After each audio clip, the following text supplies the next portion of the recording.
Salam tout le monde, j'espère que vous allez bien, que vous vous portez bien. Bienvenue sur ma chaîne.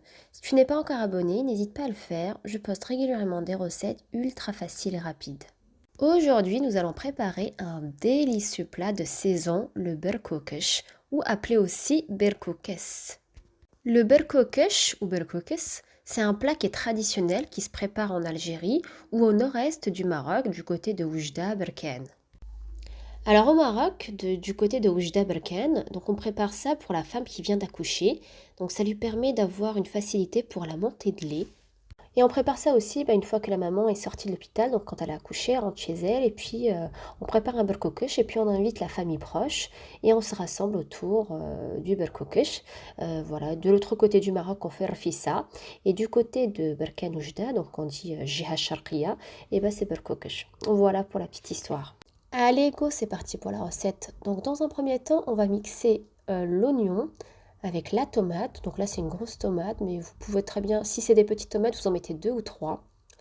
Ensuite, j'ajoute du céleri. Donc là, c'est quelques feuilles de céleri qui me restaient. Les bâtonnets, là, on les mixe pas, on les mettra, on les ajoutera comme ça dans la cocotte, vous allez voir.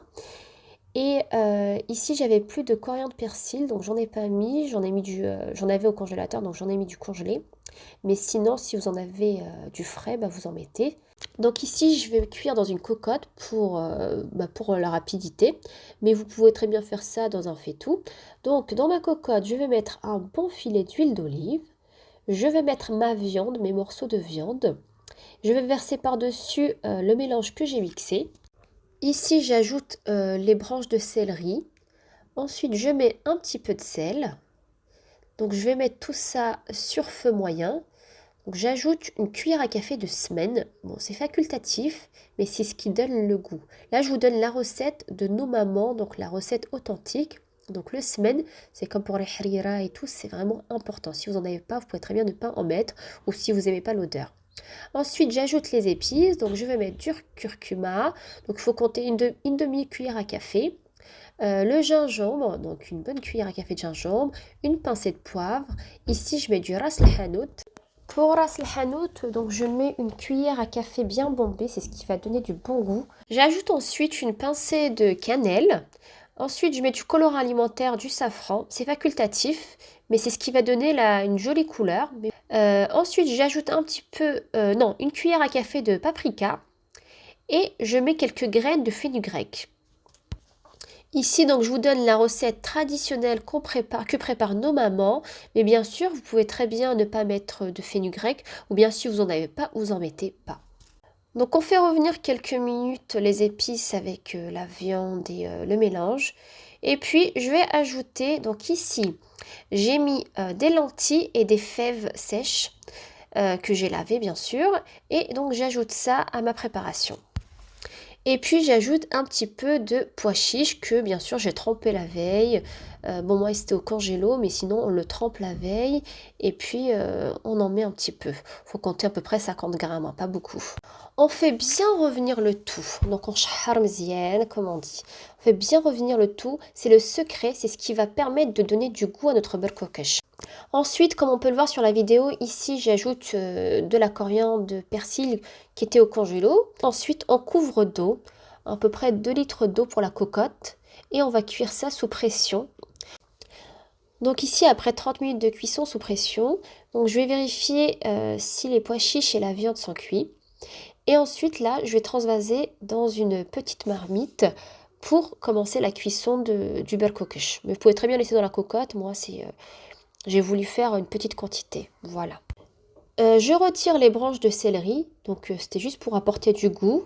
Donc on les retire, on les jette et on remet notre faitout sur le feu.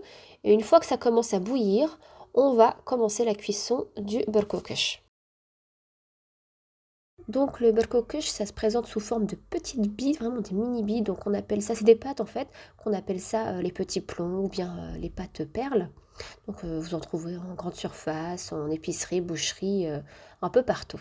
J'ajoute une cuillère à soupe de concentré de tomate, donc je la dilue bien avec le liquide.